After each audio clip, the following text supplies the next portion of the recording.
आई माफ कर, पण तुझा मोबाईल जरा ऑफ कर. अभ्यास आम्ही करताना आई तुझं व्हॉट्सअप चालू असतं.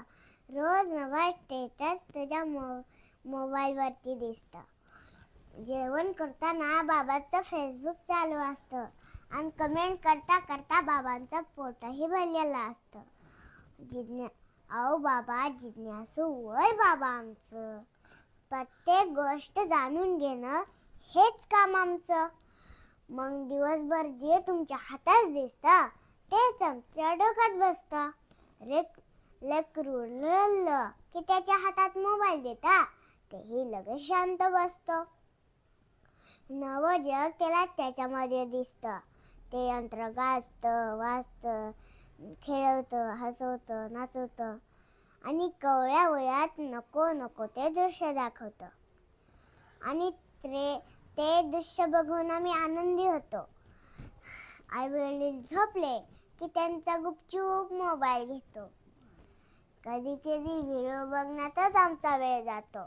याची साधी भनकही तुम्हाला लागत नाही. याची तुम्हाला साधी भनक सुद्धा लागत नाही, कारण ऑनलाईनच्या जगात तुम्हीही कधी ऑफलाईन वागत नाही.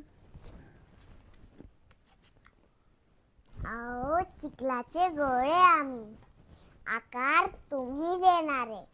आजारी पडलो आम्ही तर अस्वस्थ तुम्ही होणारे. दिवसभर आमच्यासाठी कष्ट करणारे तुम्हीच. पण आज तुमच्या आणि आमच्यामध्ये एक दरी पडली आहे. मोबाईल नावाची व्याधी इथं सगळ्यांनाच जडली आहे. पण लवकरच या व्याधीचा उपाय शोधला पाहिजे. आणि रडणाऱ्या लेकरांच्या हातात आजी आजोबांचा हात दिला पाहिजे. मोबाईल नाही, मोबाईल करण्याआधी त्याला रामकृष्ण कळायला पाहिजे. आई वडिलांचं स्वप्न पूर्ण करणारा माझा शिवबा कळायला पाहिजे. आणि स्वराज्य टिकवण्यासाठी शरीराचे तुकडे तुकडे होत असताना असंही यातना सहन करणारा माझा शंभूराजा कळायला पाहिजे. माझ्या शंभूराजा कळायला पाहिजे. आणि परिस्थिती नसताना, गरिबी असताना पाव खाऊन अभ्यास करणारा व या देशाचं सर्वात मोठं संविधान लिहिणारा माझा बाबासाहेब कळायला पाहिजे. माझा बाबासाहेब कळायला पाहिजे. आई, मोबाईल करण्याआधी त्याला रामकृष्ण कळायला पाहिजे. मोबाईल करण्याआधी त्याला रामकृष्ण कळायला पाहिजे. म्हणून म्हणते आई माफ कर, पण तुझा मोबाईल जरा ऑफ कर. पण तुझा मोबाईल जरा ऑफ कर.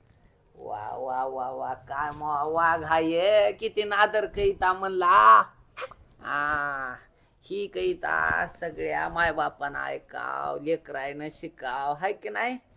आयास कोण शिकेल मा तुला हे? बाबांनी. काय नाव बाबाचं?